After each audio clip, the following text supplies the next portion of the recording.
दिखाई रहा है आज थोड़ी थोड़ी नरमी के संकेत 25,172 के आसपास गिफ्ट निफ्टी इस वक्त है। लेकिन डिम्पी एफआईज की अगर हम बात कर लें तो वहां से तो बाइंग के आंकड़े ठीक ठाक आ रहे थे। हालांकि कल जाकर 5 दिनों की जो तेजी थी एफआईएस की कैश मार्केट में जो खरीदारी हो रही थी उस पर ब्रेक लगते हुए दिखी है। 700 करोड़ रुपए के आसपास की सेलिंग हुई है। और इंडेक्स ऑप्शंस की बात करें तो 58,000 करोड़ रुपए की भारी भरकम बिकवाली वहां पर है। किस तरह से आप इन आंकड़ों को रीड कर रहे हैं और लॉन्ग होल्डिंग से संकेत क्या है? देखिए, लॉन्ग होल्डिंग इस तरह का कोई बदलाव नहीं, क्योंकि सारा प्लस माइनस होता है, तो उसके अंदर आप वैसे कुछ चेंजेस नहीं है होल्डिंग के अंदर, क्योंकि कई बार जो पोजीशंस होती है सिर्फ उसको एडजस्ट किया जा रहा होता है। लेकिन हाँ, कल एक पॉइंट ज़रूर हुआ है, वो ये है कि कल अनवाइंडिंग का प्रेशर आया वापस से निफ्टी पर। देखिए, शॉर्ट्स और शॉर्ट्स की कवरिंग होना ये एक मार्केट का दस्तूर है, लेकिन अनवाइंडिंग और वापस से फ्रेश लॉन्ग बनना ये थोड़ा सा ना इंडिकेशन कुछ और करता है। तो मैं इंडेक्स के नंबर के साथ, अच्छा एक और नंबर आपको मैं बता देता हूँ, ये जो 58,000 करोड़ रुपए का नंबर देख पा रहे हैं, इसका हमने और सेग्रीगेशन किया है। इस 58,000 में से भी 54,000 करोड़ रुपया सिर्फ निफ्टी के ही ऑप्शंस में इस्तेमाल हुआ, बैंक निफ्टी में इस्तेमाल नहीं हुआ। तो ये भी बड़ी इंपॉर्टेंट चीज़ होती है कि आप 58,000 में से टोटल निफ्टी और बैंक निफ्टी का भी काट के देख लो कितना बनता है, या स्टॉक्स का भी चेक कर लो, इसमें स्टॉक्स का नंबर भी होता है, क्योंकि ऑप्शंस में स्टॉक्स की ऑप्शंस भी हैं। ठीक है, तो आप देखोगे तो इसमें करीब करीब 54,000 तो बैंक निफ्टी का ही है। कल अनवाइंडिंग का प्रेशर बना था निफ्टी पे। आपने एक चीज़ मैं आपको और नोटिस कराता हूँ, हमने रेंज का ब्रेकडाउन, रेंज का ब्रेकआउट कुछ नहीं किया। कल हमने कोई अटैम्प्ट नहीं ली 350 500 वाली, और हमने कोई अटैम्प्ट नहीं ली कल 25,000 को ब्रेक करने की।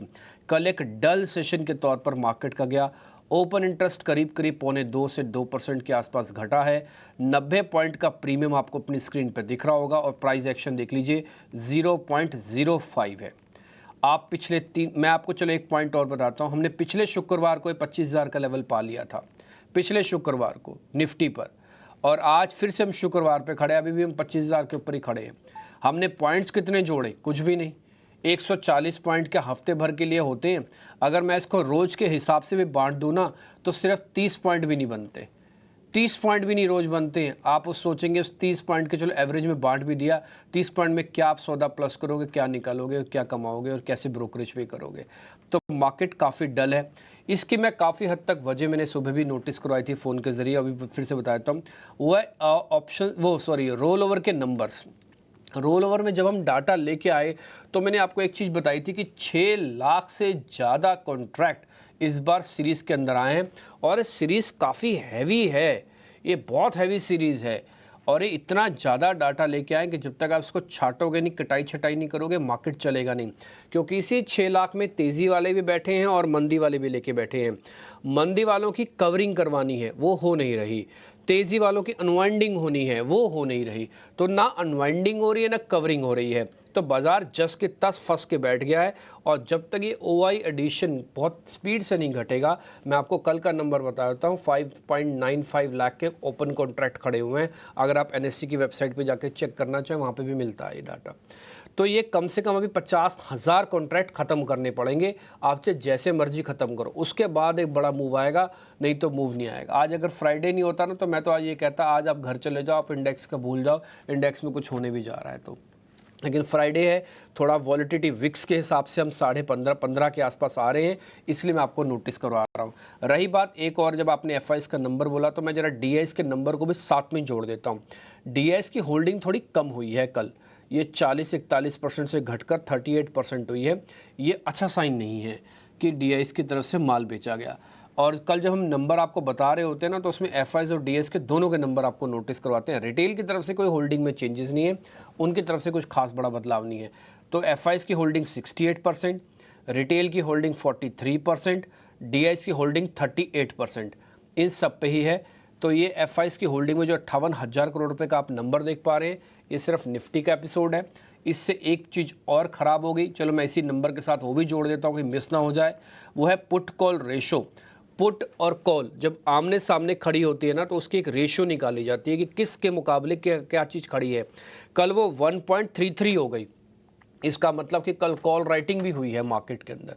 तो ये अच्छी बात नहीं है जो कल हुआ है, बट फिर भी क्योंकि लेवल्स ब्रेक नहीं किए, वैसी स्ट्रक्चरली कोई प्रॉब्लम नहीं है, तो इसलिए इतना भी मत डरिएगा। हाँ, प्रेशर हो गया है, थोड़ा मार्केट को प्रेशर रिलीज़ करना पड़ेगा अपना। ठीक है, ये एफआईज के और डीआईज के आंकड़ों का पूरा विश्लेषण हो गया, लेकिन लगातार 2 दिनों से हम डिम्पे निफ्टी पर प्रेशर देख रहे हैं और कल हालांकि हमने देखा कि 25,150 के आसपास की कल क्लोजिंग हुई है। आज शुक्रवार है जैसा कि आप भी कह रहे हैं और आगे कुछ इवेंट्स भी खड़े हैं, वीकेंड का माहौल भी है, तो क्या करें? जिनके पास तेजी है वो क्या करें? और क्या लोअर लेवल्स पर, जैसे कि एक्सपर्ट्स भी कह रहे हैं कि बाय ऑन डिप्स, क्या ये माहौल ठीक है अभी?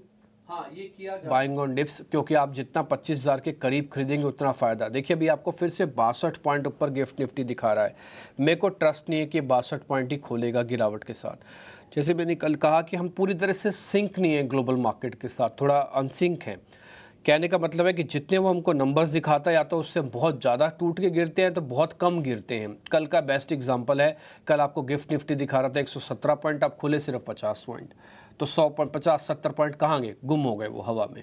ठीक, तो ये पॉइंट ये है सारे के सारे कि जो गिफ्ट निफ्टी दिखा रहा है मेरे को उस पर पूरा अभी तक यकीन नहीं है। दूसरा पॉइंट आपको बताता हूँ, आपने बोला कि नए वालों को क्या करना चाहिए। देखिए नए वालों के लिए एक अपॉर्चुनिटी हो सकती है ये, लेकिन उसमें एक ही चीज़ का आपको ध्यान रखना है, थोड़ा वॉल्यूम कम कर देना, 25,000 के जितना करीब खरीद पाओ। अब आप बोलो सर लेवल बताओ, लेवल कुछ नहीं है बॉस इसमें, क्योंकि 25,000 से लेके 25,200 के बीच में जहाँ खरीदोगे वो ठीक है, जहाँ खरीदोगे वो ठीक है। मान लो मैंने 25,175 पे खरीदा, मान लो मैंने 25,125 पे खरीदा, मान लो मैंने 25,025 पे ही खरीदा, तो जो जितना थोड़ा नीचे खरीद रहा है ना उसकी एवरेज उतनी अच्छी हो रही है, बस इतना ही फ़र्क है। ठीक, आपको एक छोटा सा ट्रेल का स्टॉप लॉस लगाना है, आई वर्ड इस्तेमाल कर रहा हूँ, ट्रेलिंग स्टॉप लॉस लगाना है, वो है 25,000 का। अगर आपको लगता है कि नहीं सर ये तो कट सकता है और मैं इतने छोटा रिस्क क्यों लूँ, मेरे पास बहुत कैपेसिटी है, मैं तो 100 पॉइंट देख सकता हूँ निफ्टी के स्टॉप लॉस की तरफ से, तो मैं आपसे बोलूँगा ये आपने अच्छी बात कही, तो 24,800 भी आप एक स्टॉप लॉस लगा के रखना। तो वट एवर जो भी आप बाय करो उसको 2 चरणों में स्टॉप लॉस डालो, पहला 24,800, दूसरा 25,000। 25,000 कटने की प्रोबेबिलिटी 50-50 है और 24,800 की कटने की प्रोबेबिलिटी सिर्फ 20% है या 30% है, तो 70% चांसेस है कि आपका माल नहीं कटेगा। आप आधे माल के साथ भी खड़े हो जाओगे तो आपका बच जाएगा और आपके पास पैसे आ जाएंगे। ऊपर जाते समय पहला टारगेट 25,300 का, दूसरा टारगेट है 25,500 का। तो आज नए वालों के लिए मैं थोड़ा खोल के बता रहा हूँ कि एक एक्सपेरिमेंट करना चाहें तो 10 में से 4 लॉट का एक्सपेरिमेंट कर सकते हैं। जो पुराने लोग हैं सिस्टम में उनको तो 25,000 का ऑलरेडी स्टॉप लॉस दिया ही हुआ है, वो अभी तक कटा नहीं, तो आप अभी बने रहिए क्योंकि अभी भी 125 पॉइंट है। 125 पॉइंट नीचे जाने पर ही 25,000 टेस्ट होगा और आपको अपने क्लोजिंग बेसिस पर याद रखना है। ध्यान रखिएगा, हमने दोनों लेवल्स आपको बता दिए, दोनों ही कंडीशन में वॉल्यूम थोड़ा कम रखना। सामने फेस्टिवल सीजन भी अप्रोच कर रहा है, तो कोई भी खबर डोमेस्टिक या फिर इंटरनेशनल मार्केट से आएगी। बाजार अभी हल्का नहीं हुआ, हल्का ज़रूर होगा, उसके बाद ही चलेगा, जब तक हल्का नहीं होता तब तक नहीं चलेगा। ऑप्शंस वालों को थोड़ा और ध्यान रखना है। हमने कल भी आपको बताया था कैसे प्रीमियम ईट होते हैं, एक ही टेबल पे बैठा हुआ मंदी और तिजड़िया दोनों पैसे गंवा रहे होते हैं, तो इसलिए आज वह फिर से हो सकता है ऑप्शंस के प्रीमियम को ईट किया जाएगा। तो आप सतर्क रहिएगा, ना करें ट्रेड तो ज़्यादा अच्छा है, जब क्लैरिटी मिले तभी ट्रेड कीजिएगा।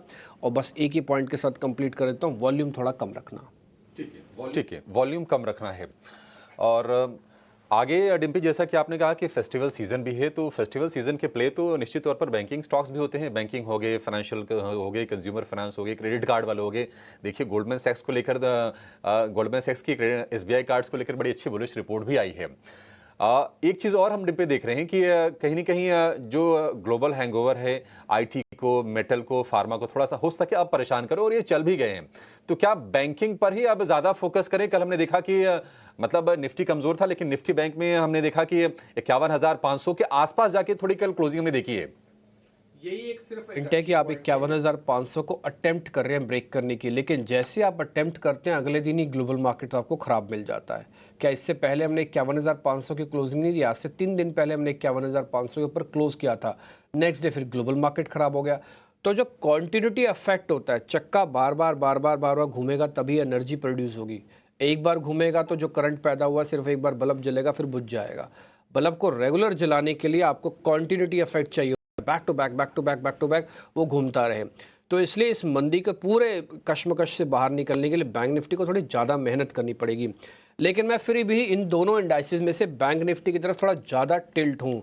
मेरी वजह उसके अंदर सेफ्टी में छुपी हुई है कल भी अगर आप देखेंगे तो कल निफ्टी ऊपर से नीचे आया, यानी कि 50 पॉइंट खोने के बाद वो नीचे आया और उसने आके लो भी टेस्ट किया, यानी कि 25,200 को भी ब्रेक कर दिया।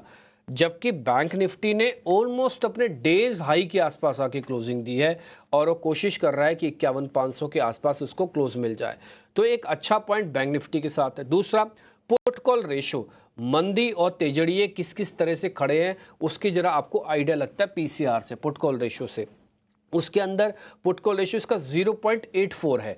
इसका मतलब इसमें एक्सपेरिमेंट किया जा सकता है, बेस जल्दी जल्दी ब्रेक नहीं होगा और ऊपर आने की प्रोबेबिलिटी हाई है। तो ऊपर आने की प्रोबेबिलिटी कम से कम 500 से 800 पॉइंट की है इसके आने की। तो आप यहाँ पर भी एक्सपेरिमेंट करें। और अगर मेरे से अगर आप पूछेंगे कि निफ्टी और बैंक निफ्टी में किस में ज़्यादा एक्सपेरिमेंट करना ठीक रहेगा, तो मैं बोलूँगा बैंक निफ्टी में करना।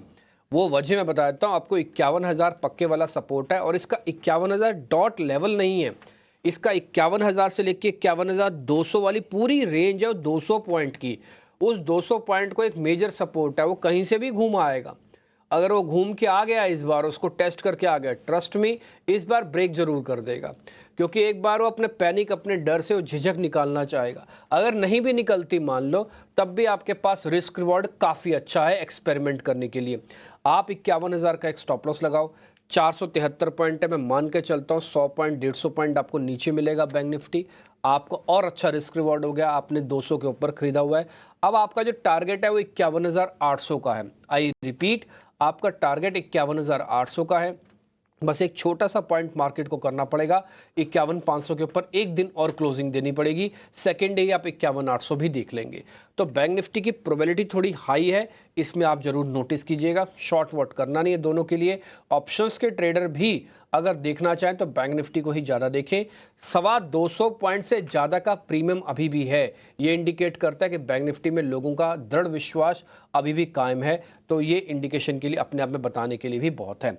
पुट कॉल रेशो और विक्स के अकॉर्डिंग अभी हम 14-14-21 पे चल रहे हैं। जब तक 15 पार करेंगे नहीं, डर मार्केट के अंदर आएगा नहीं, तो एक अपॉर्चुनिटी के लेकर आप इसको इस्तेमाल कर सकते हैं। तो ये निफ्टी बैंक निफ्टी का एक व्यू पॉइंट हमने आपके सामने रखा डाटा के अकॉर्डिंग।